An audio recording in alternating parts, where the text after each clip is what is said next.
Nice to see you, Yes. sir. What? What? You're Yes. gonna be looking at What was the question? Juan Fernandez. I'm gonna buy a Puerto lifeline. Rico. Yeah, that's fine. I was trying. Juan Fernandez, Guapateo, Puerto Rico. All right. So what was your reaction when a Midway movie with Roland attached? Because he's known for spectacle and and really big, but the script itself is really grounded in reality. So what was your reaction when you saw it? I worked with Yeah, I know. I did Day after day tomorrow. after tomorrow, so it was.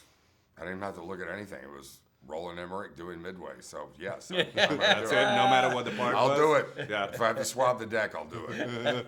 What was your reaction when you looked at the role that you were actually Bull being Halsey offered? was like I'd known of him since I was a child, really, because I grew up in the 50s and 60s, and World War II was back then. I hear stories from my father, and so to play him was a real honor, really was.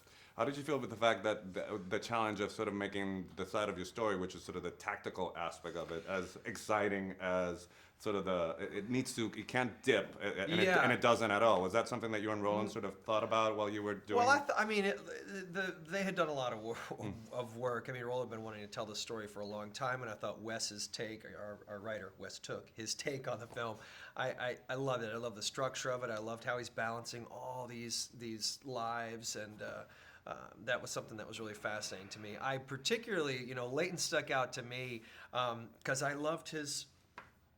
You know what? I loved his trajectory, but more importantly, I love the moments where he felt like he failed because you knew he'd win at the end, and for me that was really important. So watching this guy that he was known as certainly being very quick-witted, but he wasn't the most congenial. I wanted to be, in a weird way, the opposite of Ed's character, Dick Best, because I knew we'd be cutting back and forth, and he's this big, charming, guy, and Leighton was an intelligence guy who was super smart, but probably made some people angry in the room. Like he was not afraid to say what he felt. When was the last time you were in a room where you were right and nobody paid any attention to what you were saying? Have you ever had that experience? In my own home. In his With home. my Yes. kids. With my kids. Relating to the character, the fact that you were sort of. Yeah, I I know never I'm assume I'm but right. I let them just. That's I right. feel you, man. There's nothing to do with it. It's parenting. Yes, I'm wrong.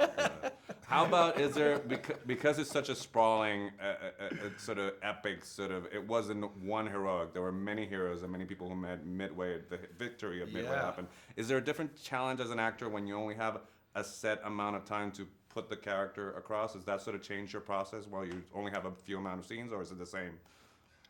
No, not at all. It's just all the same. It's because it's going to fit into Roland's story. Yeah. That's what we're trying to do. Yeah. And then just hoping those scenes don't get cut that I do. Really, still? Hey, you never know. That's right. How about you, for you, Patrick? Any different at all when you have a limited amount of screen time? No, I mean, there's no, first of all, you can't go into it with some amount of ego, like, I've only got one scene, I better make it good. Better kill it. If that's what you're leading with, then you're, in the trouble. wrong movie. Yeah, I mean, you got to understand how it all relates to each other. You can't, this is it's actually not unlike the life of, I guess, when you're figuring out what a soldier does. It's not about this one guy. It's about looking everybody. at the team. Yeah. So you got to look at how you fit into this storyline. You got the intelligence guys, you got the admirals, you got the guys flying the planes. I mean, we all fit to make this fabric. So you got to stick to your guns. You got to do your part. Which is like a film. So anyway, Mr. Quaid has another phone call, so I'm done. He Anyway. does. He does? All right, man, good to see you. Yes, fam, just finishing up here.